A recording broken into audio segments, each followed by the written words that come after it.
Shrimp keeping. It's more than a captivating hobby. It's a rewarding journey where every decision becomes a gateway to endless possibilities, allowing you to craft underwater worlds beyond your imagination. I am the Shrimp Keeper. I am your guide in this aquatic odyssey.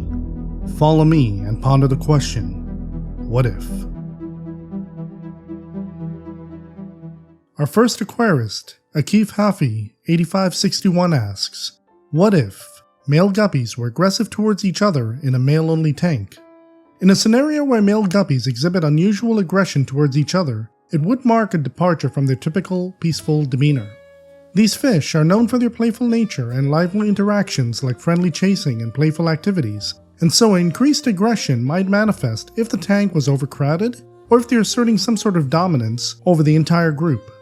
If the tank consisted of females, then aggression could manifest for breeding rights. One way to mitigate potential aggression is to create hiding spots by using wood, stones, plants, and other decor.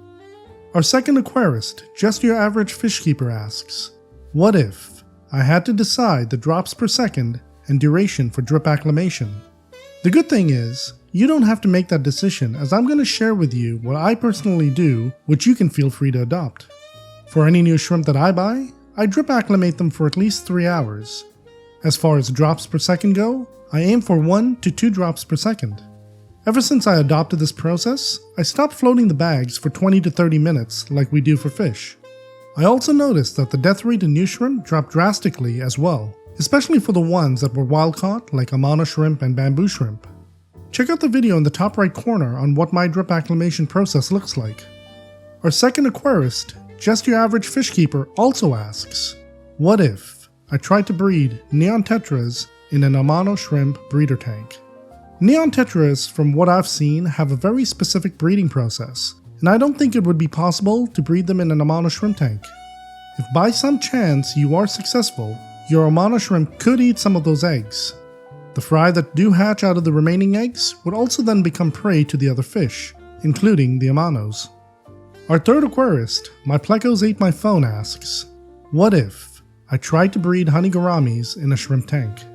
If you try to breed Honey Gouramis in a shrimp tank, it could be a successful venture.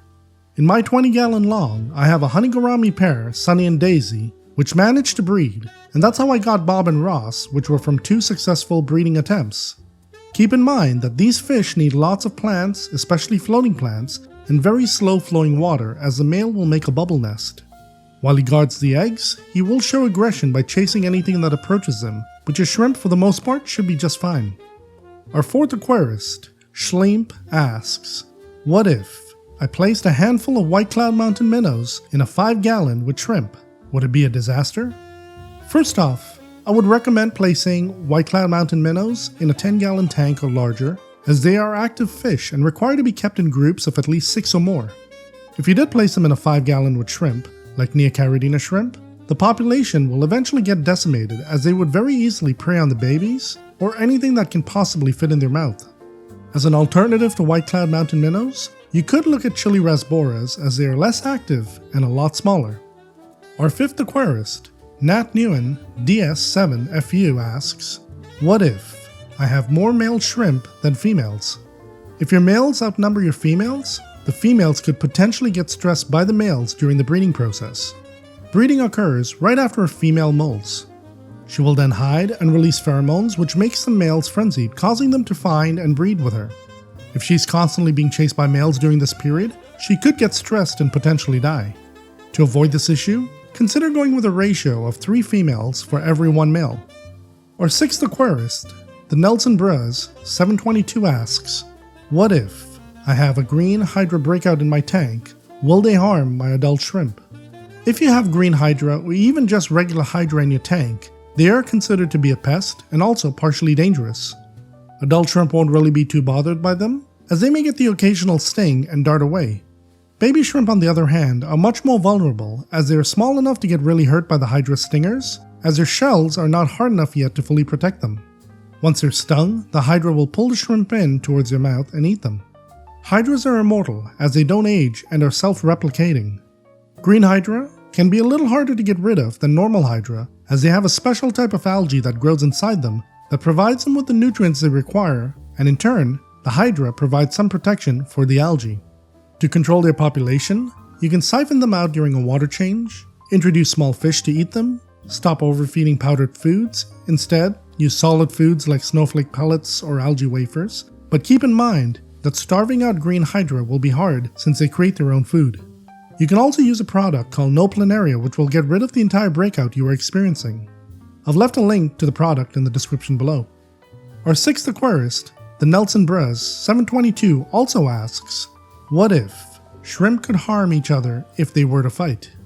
If your shrimp were to fight each other, the most you'll probably see is one trying to chase away the other. Shrimp are not generally aggressive towards each other, and if by some chance one of them was to sustain some sort of injury like losing an antenna, the antenna would slowly grow back each time the shrimp molted. Our seventh aquarist, Chickens and a Dumpling 326 asks, what if I kept Neocaridina Shrimp with ghost shrimp? Keeping Neocaridina Shrimp and ghost shrimp can work out as both species of shrimp are roughly the same size and have similar care requirements. They also won't crossbreed with each other as they're both different species. Just keep in mind that ghost shrimp can become aggressive when it comes to food or if your tank becomes overcrowded. Our eighth aquarist, Billy426 asks, what if I tried keeping a colony of Neocaridinas and Apistogrammas in the same tank? Keeping Neocaridina shrimp with Apistogrammas is a bad idea as they will easily be preyed upon. Apistogrammas are micropredators by nature and will slowly decimate your shrimp population. Even if your shrimp had enough hiding spots, they would constantly be stressed which could cause them to die, or you'd never see them out in the open. And finally, our ninth aquarist, KO-1zoo asks, what if I kept a group of 6 Otocinclus Catfish in a 20-gallon tank, would they be happy? From experience, I have kept over 6 Otocinclus Catfish in a 20-gallon long tank, and from what I observed, they enjoy their habitat. A 20-gallon tank is large enough to house and support 6 autos, and as long as you don't scrape the algae off the side and back glass, they will always have something to graze on. If your tank also has lots of plants, wood, stones, or decor that they can eat algae off, they will be happy. By providing them with additional nutrition like algae wafers, blanched vegetables, or even blanched duckweed, you will see them thrive in your tank. Check out the video in the top right if you'd like to learn more about Otocinclus catfish. 11 questions asked, 11 questions answered. All your lives forever changed. As for me, I observe all that transpires in the comments in search of more questions to answer, for I am the Shrimp Keeper.